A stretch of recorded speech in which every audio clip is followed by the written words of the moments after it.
What's up, Vigo's Court? It's your boy, your judge, the OG Vader, and I am joined by Counselor Shep, and I'm looking for Counselor Shep's camera. Camera be, voice. yeah, camera be gone for a second. Hold on, I'm working on it. There you are. You're back. Hi, everyone. Welcome on back in for our second game of the day. Oh yeah, and this should be a really exciting one. As I understand it, it's one that is really hitting close to home for you, huh? Yes, I'm very excited. Immortal Alliance is a really good team, but Outlaws of the Fog is actually a team that I am a captain for. And so I'm really excited to watch them make their debut. We are a new team, and I'm really excited to watch them make their debut into the comp scene this way. This will be their first game in Vigos ever, as they missed the preseason. So I'm really excited to see how all of their really hard work pays off. Yeah, and it really should be exciting. This is a really good first matchup for both teams. Really getting to see... I mean, it's their first shot at each other. They are divisional rivals, so we'll see them match up twice. So really interesting to kind of get our first sight of Outlaws of the Fog, but also kind of see how Immortal Alliance can perform here as well. I know they are excited to play as well, so we'll see how both these teams perform. And let's go ahead and let's talk about the map we're going to, because we're going to Immortal Alliance's home court here, which is none other than Backwater Swamp, and it's Grim Pantry. So for sure, guys, that's a 9-hook minimum, 14-hook maximum there, and it's a pretty large map on that swamp. So for sure, want to make sure that you are not make sure that you're not doing the outside gens and leaving the mid gens, because definitely would be bad for the survivors, right? Yeah, absolutely. It is a lot of space, but a lot of dead space. So the survivors are going to really want to be careful in those wide open areas.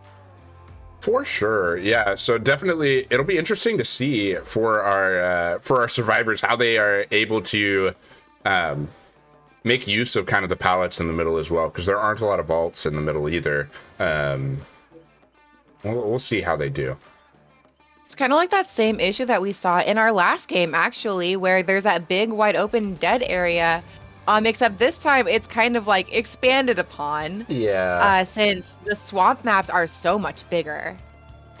At the same time, though, like actually in the center of the map, like there is a little bit more structure. It's not like where we had the corn before, right? So yeah. There's more structure. It's like more of a maze, but there's only a few pallets. Like there's not a vault. So if you utilize the pallets and then the killer breaks them, then the center is more of a bad area to be in, right? Yeah.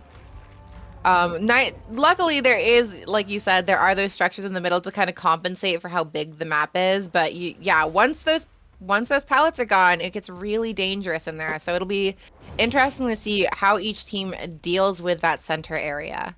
For sure. And we are getting started right now. We are going to have Outlaws killing first, of course. And so we are seeing one of those blueprints is actually down below. It just loaded improperly, but we do see all of the offerings we need to see. And let's go ahead and review some killer rules. Shep, you want to take it away? I can do that for you. Let's talk about what our killers have got to do in this match. The first and second hook are 2 points each. Third hook is worth 3 points. Progressions are worth 1 less point. So you really want to be careful of that. But your 7th and 8th progressions are worth 1 each. A 4K is going to net you 2 extra points on top of all of those hook states that you're getting your points for. An entity kill is also going to be the corresponding hook state plus progressions.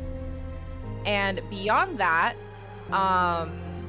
don't really want to leave anyone down on the ground because bleed outs otherwise are worth 0 points. There are 30 points on the table to be earned here. For more on our rules, make sure you check out !rules in chat.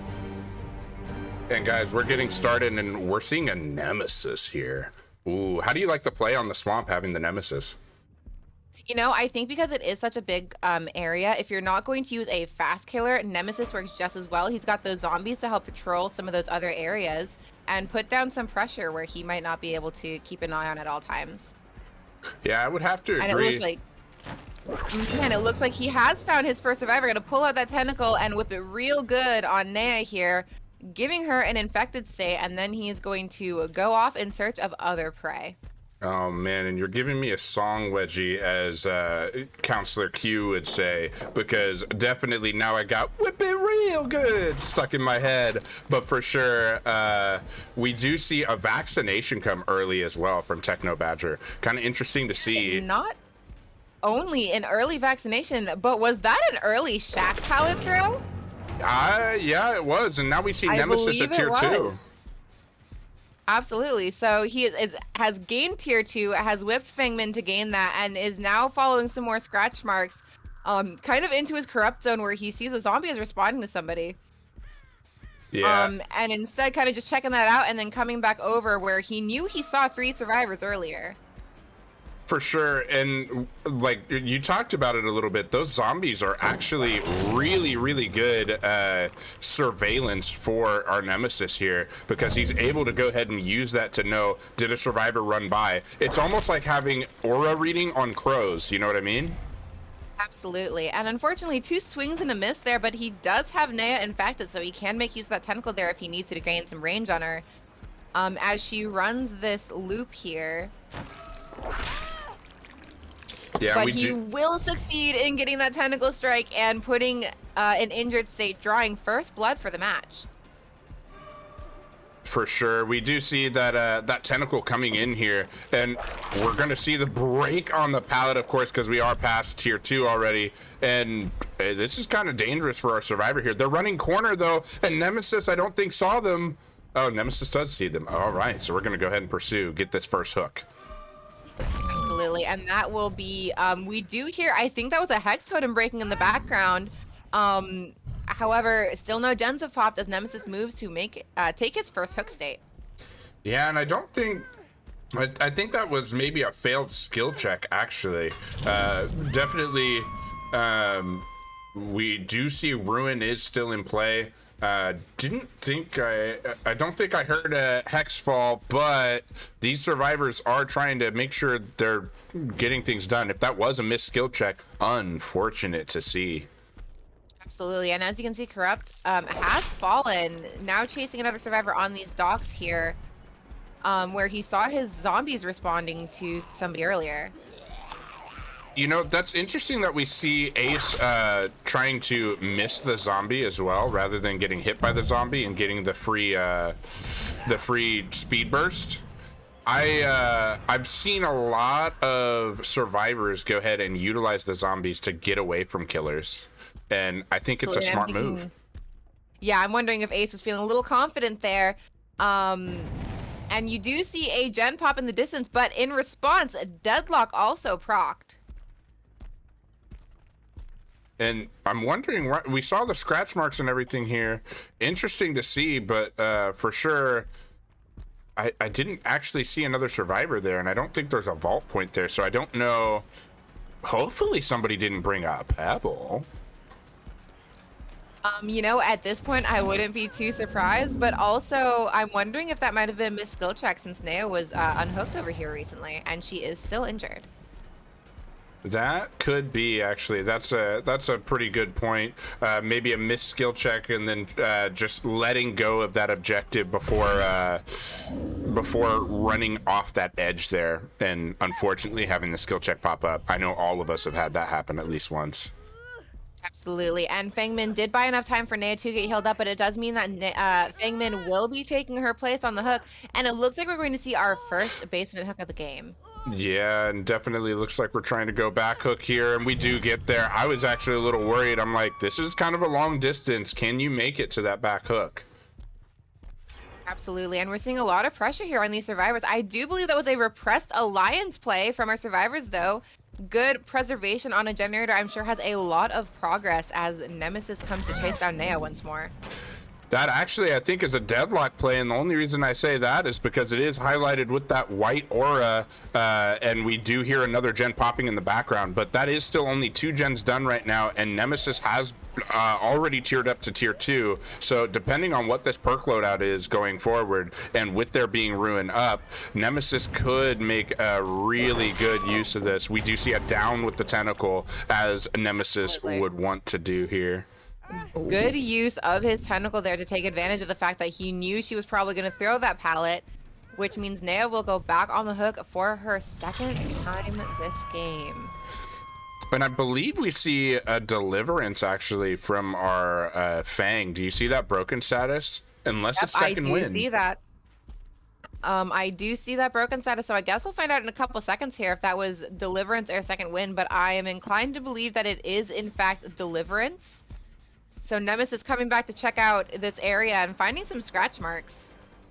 As well as finding an ace. Oh no, infection already drawn there now, and that should mean that that tentacle is a lot longer, and this survivor needs to be a little bit more wary of Nemesis's tentacle now. Absolutely. Definitely we have seen Nemesis tier up to tier 3, so that makes that tentacle just a little more dangerous, especially in those animation locks there. Nemesis putting down the smackdown on Ace here as he takes the vault and runs into that middle zone that we were worried about earlier. Yeah, but a good job juking the tentacle a little bit there, but still going down anyway. We also see do you see Deborah over there, that zombie, just like staring at a tree? I don't know, I feel like if I'm Nemesis, I might take her out, let her respawn, and hopefully have better brains next time. Yeah, unfortunately, it looks like we did not get the best spawn on our zombies here. Deborah seems to be stuck having a conversation with the stump there, but Ace will go on the hook for his first time as well. The survivors did manage to finish another generator, as you see Deadlock come off of this gen here. I do want to make note though as well, like Ruin is still up, but because of Deadlock Ruin, Deadlock actually blocks Ruin from taking effect until after Deadlock is released. So yep.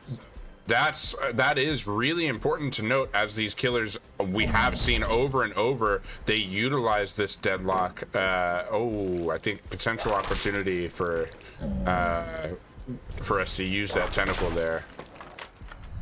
Yeah, and we saw a very good dead hard from Nancy to avoid a hit from Nemesis here, but she unfortunately puts herself in a corner here and will go down. I actually think this is a strategic play by our Nancy, because look how far around Nemesis has to walk to get to a hook. Can't really pressure the rest of the map and get a lot more use of that Ruin if that's the case. Oh no, another zombie staring at a rock. I think this is actually Deborah once again. I think it's stuck somewhere. I think it's potentially a different Deborah though, because we are in tier 3. I think there are 3 zombies out. I see. Yeah, definitely could have been a little hairy there if he hadn't managed to make it to that hook. But we do see our 4th generator pop for our survivors. I think Nemesis looks like he's going to want to camp this out a little bit and ensure that second hook state here. Well, yeah, I think that Nemesis also has a 3-gen over here. Nemesis has done a really good job. This is a tight 3-gen. It's going to be tough for these survivors to complete that, especially with the gen with the most progress actually is already deadlocked. But that does mean it's also not regressing. Absolutely. So he is going to want to have to keep an eye on that, because he can't add any extra aggression, thanks to Ruin still being up. But we do see somebody was working there, even as he's sitting here kind of walking back and forth to check out what's going on. Yeah, and I think our survivors are definitely going to want to try to get working a little bit more on the edge gens here of this 3-gen to try to sneak around to one of these other gens. But as tight of a 3-gen as this is really a bad position to be in as a survivor. I think as the killer here, you've got to keep an eye on this gen. As you see, they keep coming back to it every time you walk away. You don't have any progress on any of the other ones. I'd be staying near there And maybe just using eyesight to look back rather than completely walking over, because if they do get unhooked, that's fine. You don't want like you want them to get unhooked so you get more points. We Oh, do can see you get a Big grab Minnie here trying though? to get the unhook. She bombs it to save her teammate, but will she go down? She will indeed. That is a hook trade to get Nancy off the hook, but Nemesis is going to leave Feng Min right where she is to pursue this.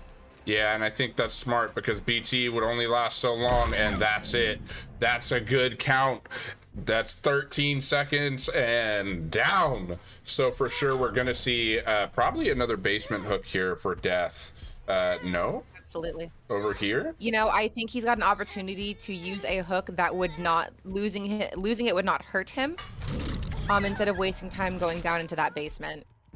Yeah, and we do see Fang getting healed all the way up, so unfortunately not a lot of pressure gained over there, but for sure our survivors still have to deal with this super tight 3-gen.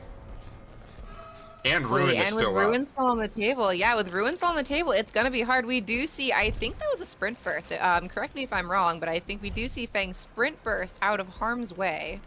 Yeah, we saw Fang using sprint burst earlier, so actually to try to get that unhook that she went down for. So for sure, definitely what we are seeing there. Yep, Ooh, and Fang trying to get into Nemesis's face to disorient him a little bit, but he responds with a swift punch. Yeah, indeed, and we do see as well that other gen is progressing quite far. I don't know. I don't know if you keep pursuing here. Oh, we do see the pursuit. I think you go back maybe even before hooking here, pressure that other gen. We heard quite a bit of progress on it. The amount of time it's going to take because we took out this mid hook to get to a hook and then get back. They might finish this gen. Absolutely, and a smart play from Feng Min to run away from an area where she knows there's plenty of hooks and their 3-gen. Pulling Nemesis away like that was pretty good for her. And she bought herself enough time to wiggle off of the shoulder just as the last gen pops. All of the worries that I had came to fruition. You hate to see it, especially if you're Nemesis here, because you thought you had potentially a second death here and everything, and now you're sitting with potentially this Fang Min getting out. Absolutely, and if we've seen anything in this first week of gameplay, it's been a lot of really tight coordination between our survivors. So I wouldn't be surprised if we saw her teammates come in to try to body block her out. I would agree. Ooh. Unfortunately, just not fast enough to that window. It looks like Feng Min's teammates are going to take that opportunity to get out. Yeah, and with the hook being here right next to a door, I think it's a smart option. Go ahead, take the 2 out. But that does mean that Outlaws of the Fog will actually go into this next matchup with a pretty good lead. Mm-hmm. It looks like, oh, and he finds the hatch, of course. Yeah, he will take those hook states from the Feng Min, as their teammates have made the smart move to just get the heck out of Dodge while they had the chance. But a good showing from both teams. That took a lot of really good coordination to get into that really tight 3-gen and get that last generator done. But also a good showing from our killer. He, you know, secured them the lead in this first game. For sure, and that was definitely excellent play from our Nemesis to go ahead and pressure those survivors into that situation. Getting the 3-gen definitely helped quite a bit, but unfortunately, those zombies. Did you notice that Deborah was trying to go to the same tree corner again and talk to that stump? That must be her best friend. It's like a magnet, like a moth to a flame. Yeah, Osu definitely did a very good job there of you know, taking advantage of that 3-gen situation and having a survivor hooked right there. So very, very smart. We've seen very smart plays from both sides here. For sure. And now we will see IA, Immortal Alliance, going ahead and killing twice in a row here. So this is their opportunity to try to put a lot of pressure onto the survivors of Outlaws of the Fog. But from what I hear, and Shep, correct me if I'm wrong, Outlaws of the Fog, they're pretty strong on Survivor, aren't they? You know, yeah, they've been practicing really hard together, and between their chemistry and just the game skill that they possess among themselves, I think they're going to at least give the killer from IA a run for their money. So I think this will be a really fun matchup to watch, because I think this is going to decide kind of how the rest of this is gonna go, you know? Absolutely. Absolutely. Very excited to see what both teams pull out. And I can't express how very excited I am to watch this game. Mostly because I have seen the hard work that Outlaws has been putting in, and it's really exciting to watch this with that extra bit of like knowledge too. Yeah, for sure. Uh, Definitely, we'll see who is going to kill for Immortal Alliance, and well, I'm kind of wondering like who's going to who are they gonna bring? Like, we see Nemesis in the first round, but like who's your pick? You know, I think with a map like this, I think a Huntress would be a really safe bet. A lot of people have been wanting to see a Huntress at the very least. Yeah, I'm wondering, I think maybe even, I know this is not going to be a popular pick, Hag. I think Ooh, Hag could Hag. do well on Swamp, especially set traps in a lot of locations, and with Hag's traps being so dark, or even a trapper. I know these are really off meta, but could put some good pressure if you know how to use them. It really depends on what IA thinks they can do with this, but definitely with Outlaws of the Fog being kind of new to comp as well, it'll be interesting to see what they decide to bring. I have some. Yeah. I'm waiting on an invite from our killer though. I haven't gotten an invite from our killer yet, so unfortunately we were waiting. Survivors were trying to join on me as fast as possible, but without me being in the killer lobby, it's all for naught. I mean, good on both of our teams for really trying to get it together quickly, you know. So kudos to you guys. For sure.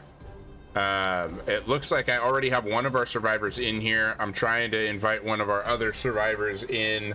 That way they can invite the rest of their team, hopefully. But we will go ahead and kind of wait it out here, and definitely chat. Who do you guys want to see? I think I know I've been saying it all day, but because this is the last weekend of Demo Puppy being available for sale, I still want to see a Demo Puppy. You know, I think Demogorgon would actually be a really good choice on this map. Those portals will give him a lot of mobility to traverse the space very easily. Yeah, for sure. And I do want to go ahead and call out, because we actually saw it happen last stream and this stream. We did have a raid from Tijuana. I definitely want to make sure that we call that out. Thank you for that. And then Fear the Dark Wolf gave out 5 community gift subs. So if you got gifted a sub from Fear the Dark Wolf, definitely send him a thank you. Like, dude's awesome. Thank you guys so much for all of your support. We really appreciate it. We do this for you, so thank you guys for giving us all that love back. We really appreciate it so much.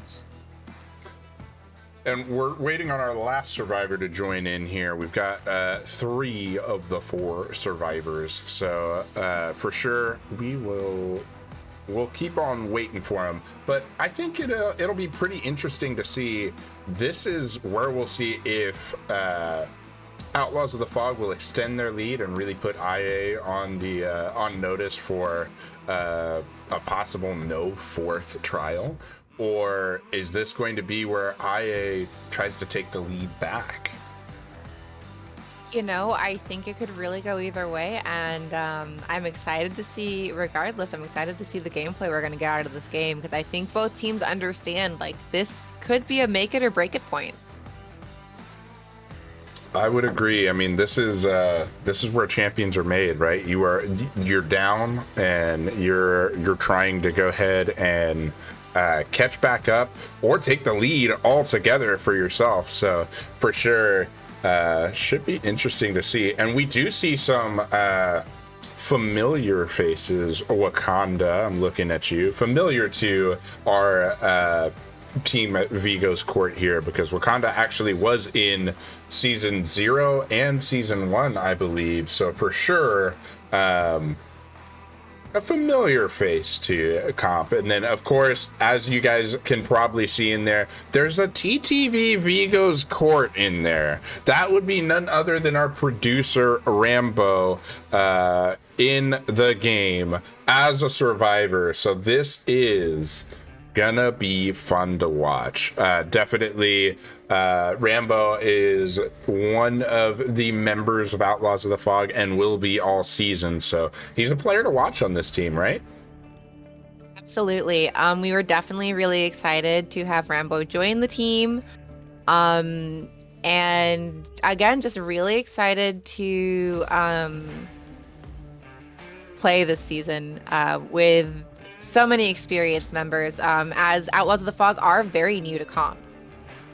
For sure. And I would go ahead and say as well, we do see Legum TTV and we see Eevee.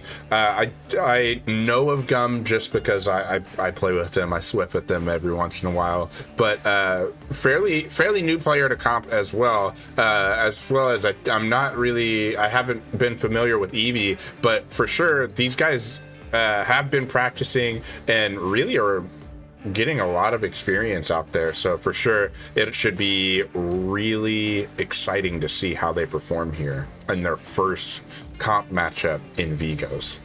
Absolutely. And I mean, maybe I'm a little biased, but even as objectively as I can say this, Outlaws is really hungry for this. So I think they're going to put up a really good fight. And it's funny you said you're the captain of Outlaws of the Fog. You're one of the captains, but you're playing on We Overslept right now, right? Because I can say as captain of We Overslept, I've got you on my roster. Yeah. So funny story. So originally Outlaws of the Fog wasn't going to join Vigo's court this season. And of course, myself and my teammate Maelstrom, who's actually another captain for Outlaws of the Fogs, when we were asked to help out We Overslept, we were like, yeah, sure, that's no problem. Like, it'll give us some comp experience. Our team isn't playing this season, so it's fine. And then Vigo's had some roster issues, and I happened to be in the chat when it was being talked about. So I was like, hey, you need a team? I think I got a team for you. Yeah, for sure. And we're definitely super happy to have you. I know We Overslept is happy to have you in Maelstrom as well. So it's definitely been really interesting for us to see you guys coming in and really doing well in practice and in scrims. So really exciting for me to see Outlaws over here ready to perform in this match and having an early lead on Immortal Alliance. Yeah, and Outlaws of the Fog does consider We Overslept as a sister team, so it's really nice to be able to show that all of that hard work you guys have put into us, we have come to deliver. All that investment, we're here to give you a return. Whew. Well, definitely, you guys are showing out right now, and we love it. So, for sure, it's been a close matchup so far. We'll see if one team or the other pulls away here. Let's go ahead and review some Survivor rules real quick. And, of course, our survivors are going to be trying to score points by finishing those gens. So Outlaw is going to be going for the first and second gen at 1 point each, third and fourth gen being 2 points each, fifth gen being 3 points. But those escapes are what we really care about. First escape and second escape being 1 and 2 points respectively. But that third and fourth escape at 4 points and 6 points are really important. That's 10 points out of a 26 point total. And if you can escape with 2 or more hook states remaining, then you get a bonus point as well for each survivor to to escape. So that is that 26 points for the survivors. We want to go ahead and see if they can get that max. Do you think they can here, Shep? Oh, absolutely. And don't forget, guys, if you want more on our rules, you can check !rules in chat. And definitely on the other side of things, we are going to see IA trying to get rid of the two survivors that could really pressure them on in terms of score. And you called it. We do see a hag come out to play, setting her first trap. Kind of doing a little bit of setup here as she walks towards her corrupt zone. Yeah. And a hex totem. And I'll go ahead and say as well, interestingly enough, I don't see like the usual add-ons that I expect to see on Hag almost. Like definitely I'm trying to remember what the add-ons that they have brought do here, but they have gone with a different add-on combo than I'm used to seeing. No Rusty Shackles here. Yeah, this is definitely interesting to see here, and I'm wondering what the mindset behind that was. But we're still looking for our survivors here, just doing a little bit of setup. And I'm wondering if that was that that trap hex triggered over there. the hex totem fell and they didn't trigger the trap. So sneaky immersed survivors, love to see it. Very smart. Absolutely. Yep, they definitely got in there and tore that totem up. So good on them for getting past that first trap. I think, though, most people are going to expect that a hag is going to try to protect her totem. So I'm sure they went in there, even if they didn't see the trap right off the bat, they went in there crouching to try to get it. Still haven't found our first survivor yet, but that's all right. That will be our first gen popping, and we will find a Jane as she triggers that trap. Unfortunately, running herself into a corner and catching herself on the wall there, triggering another trap and allowing the hag to close that distance and get our first down of the match.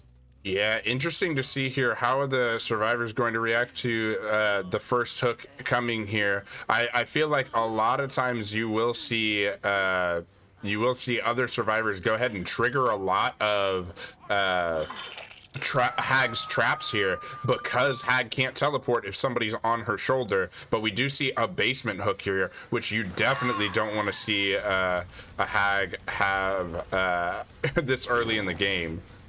Absolutely. Unfortunate for Gum there to be put in the basement like that, but the survivors will repay her in kind by popping another generator there.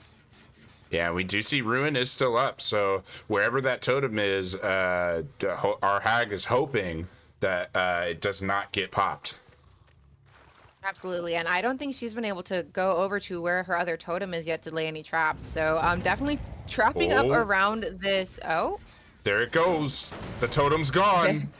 We spoke too soon. They were able to get that totem out of the way, and we do see her trap in the basement get triggered as Wakanda comes down to get the unhook, trying to dead hard out of the way, but unfortunately missing that. And Hag getting the body block here. I think she's gonna count out the BT. Unfortunately miscounting there. So that means Gum will get out. Oh, maybe not. Triggering yet another trap. This could get really dangerous here with one in the basement. Yeah, and that will be a down for Hag on Gum here. That is definitely unfortunate to see. We see Wakanda getting hooked first, or Wakanda's getting down first, but looks like Hag's trying to go back to basement again. I don't know if you make it there, Hag. Definitely, and you definitely see someone trying to run some interference there as she carries Gum down into the basement. But it looks like there's no Wakanda in sight. Wakanda has managed to crawl their way out of the basement. Yeah, which means that another survivor's likely going to pick Wakanda up. I think you're gonna want to try to find Wakanda if possible. You know they had to crawl out that way. Oh, somebody's over there. You gotta wonder, is that where Wakanda crawled to? That would be a pretty impressive distance to crawl if that is indeed where Wakanda made it. Yeah, I would agree. We do see Jeff, our very own Rambo, coming down to try to get the unhook. Unfortunately, mistiming it, and We do see Wakanda get picked up in the distance, but this does mean that we will now have 2 in the Hag's basement, and Gum is running out of time. Yeah, and we are going to see the web just reset here by our hag. Definitely really important to see that basement hook was just so important. And even without ruin, there's a lot of pressure coming from this hag because of these basement hooks. And we see the first death Absolutely. here at 3 gens with Gum dying. Absolutely. The survivors were able to put out an insane amount of pressure in the beginning. They're getting those 2 generators out, but that basement hook was really detrimental to them. And now the hag is just laying her traps all over again.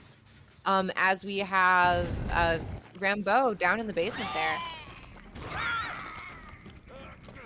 Yeah, for sure. And we see that we're going to try to go ahead and confirm that the unhook is not going to happen here. Wakanda trying to make sure that he's going to get the unhook and not get grabbed. This is a dangerous game. Absolutely. Hag. Trying to play it very patiently with this hag, though. Luckily for our survivors, that is another generator popping off in the distance. So as Wakanda is playing this game with the hag, we do see progress being made elsewhere. Yeah, and